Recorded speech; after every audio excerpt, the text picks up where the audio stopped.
legislation, but we are adopting some very important amendments to the Shipping Act to better protect our domestic maritime industry. It became quite clear in 2 hearings earlier this year that the Shipping Act is not in tune with or keeping up with the massive changes in the shipping industry, the so-called alliances, these new giant conglomerates have the potential for inordinate bargaining power, which could diminish our domestic industry even further.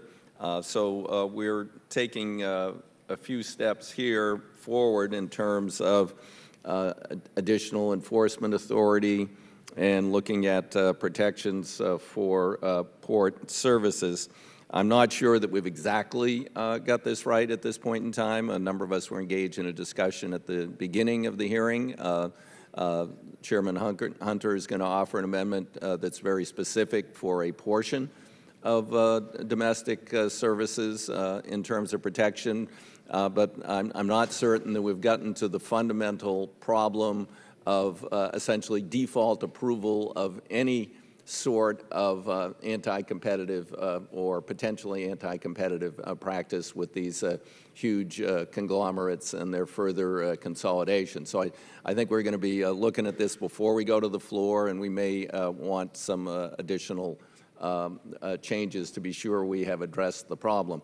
I mean, you know, this was highlighted rather recently by a federal raid on something called the Box Club in San Francisco, which one would suspect, we don't know yet, but that there is a suspicion that there were anti-competitive discussions going on at this private meeting, and which is why they were raided. So we've got to be sure we've gotten to the bottom of this, and we are going to make it into a competitive industry, but also one that does not degrade our domestic maritime industry. With that, I yield back the balance of my time.